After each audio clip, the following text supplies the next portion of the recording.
Le livre du ciel, tome 20, 16 novembre 1926.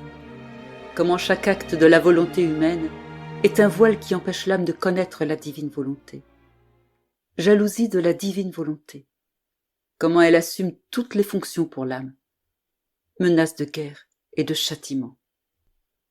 Mon état habituel d'abandon dans le fiat suprême continue.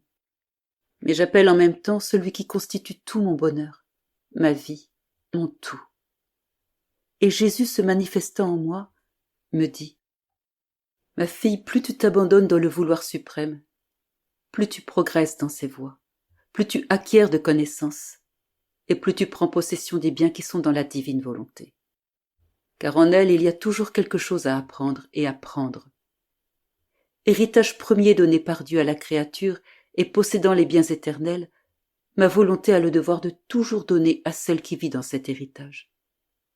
Et ce n'est que lorsqu'elle trouve la créature à l'intérieur des limites de son vouloir que ma volonté est satisfaite et commence l'activité de son office. Et se mettant en fait, elle accorde de nouvelles choses à son héritière. Ainsi l'âme qui vit en elle est la faite de ma volonté. Au contraire, celles qui vivent en dehors la font souffrir parce qu'elles la rendent incapable de donner, d'exercer son office et de remplir sa tâche. De plus, chaque acte de la volonté humaine est un voile que l'âme place devant ses yeux et qui l'empêche de voir avec clarté ma volonté et les biens qu'elle contient. Et comme la plupart des créatures vivent continuellement de leur volonté propre, et elles forment tellement de voiles qu'elles deviennent presque aveugles à cet héritage de choix qui devait les rendre heureuses dans le temps et l'éternité. Oh, si les créatures pouvaient comprendre le grand mal de la volonté humaine et le grand bien de la mienne. Elles détesteraient tellement leur volonté qu'elles donneraient leur vie pour pouvoir faire la mienne. La volonté humaine rend l'homme esclave. Elle le met en manque de tout. Il sent la force et la lumière lui manquer continuellement. Son existence est toujours en danger et il n'obtient ce qu'il veut qu'à force de prière et avec difficulté. Aussi l'homme qui vit de sa volonté est véritablement un mendiant. Par contre, celui qui vit dans la mienne ne manque de rien. Il a tout à sa disposition. Ma volonté lui donne l'empire sur lui-même et par conséquent il est possesseur de force et de lumière, et non pas de force et de lumière humaine, mais divine. Son existence est toujours en sécurité, et comme il est propriétaire, il peut prendre tout ce qu'il veut et n'a pas besoin de demander pour recevoir. Cela est si vrai qu'avant qu'Adam ne se retire de ma volonté, la prière n'existait pas. C'est le besoin qui fait naître la prière. Mais il n'avait besoin de rien. Il n'avait rien à demander ou à souhaiter. Ainsi, il aimait, il louait, il adorait son Créateur. La prière n'avait pas sa place dans l'Éden terrestre. La prière est venue après le péché, comme un besoin extrême du cœur de l'homme. Lorsqu'il prie, cela veut dire qu'il a besoin de quelque chose et qu'il espère, il prie afin d'obtenir. Par contre, l'âme qui vit dans ma volonté vit en propriétaire dans l'opulence des biens de son Créateur. Et si elle désire quelque chose, se voyant parmi tant de biens, c'est de vouloir donner aux autres son bonheur et les biens de sa grande fortune. Image véritable de son Créateur qui lui a tant donné sans aucune restriction, elle voudrait l'imiter en donnant aux autres ce qu'elle possède. Oh, comme il est beau le ciel de l'âme qui vit dans ma volonté. C'est un ciel sans tempête, sans nuages, sans pluie. Parce que l'eau qui apaise sa soif, qui la féconde, qui lui donne sa croissance et sa ressemblance avec celui qui l'a créée, est ma volonté. Sa jalousie est telle que l'âme ne voudrait rien prendre qui ne vienne d'elle. Elle est si grande qu'elle remplit tous les offices. Si elle veut boire, elle fait elle-même l'eau qui la rafraîchit et étanche toutes les autres soifs, de sorte que sa seule soif puisse être sa volonté.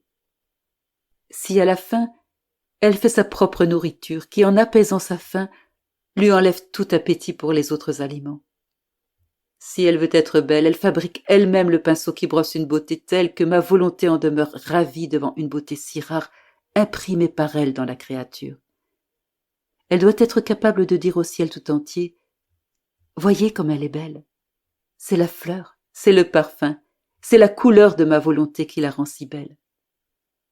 En somme, ma volonté lui donne sa force, sa lumière, sa sainteté, et tout cela afin de pouvoir dire « Elle est une œuvre entièrement de ma volonté.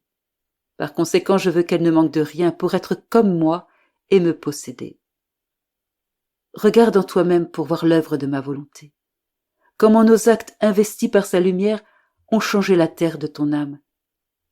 Tout est lumière qui s'élève en toi et vient blesser celui qui t'a investi. Par conséquent, le plus grand affront que je puisse recevoir des créatures est de ne pas faire ma volonté. Après quoi il me transporta en dehors de moi pour me faire voir le grand mal des générations humaines.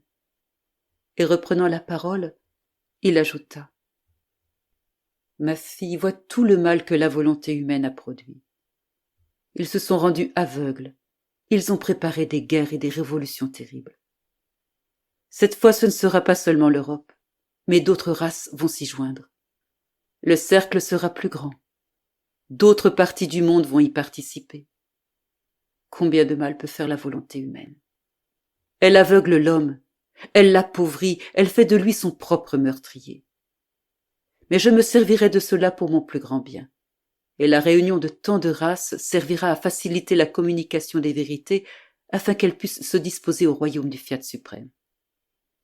Ainsi, les châtiments qui ont eu lieu ne sont que le prélude à ceux qui viendront. Combien de villes seront détruites? Combien d'habitants enterrés sous les ruines et plongés dans les abysses? Les éléments prendront le parti de leur Créateur. Ma justice a atteint ses limites. Ma volonté veut triompher et voudrait que ce soit par l'amour qu'elle établisse son royaume. Mais l'homme ne veut pas venir rencontrer cet amour. Et par conséquent, il est nécessaire de faire œuvre de justice. Et en disant cela, il me montra un immense brasier de feu sortant de la terre. Et ceux qui étaient près de ce brasier étaient recouverts par ce feu et disparaissaient. J'étais effrayée, et je priais dans l'espoir que mon Dieu bien-aimé puisse se calmer.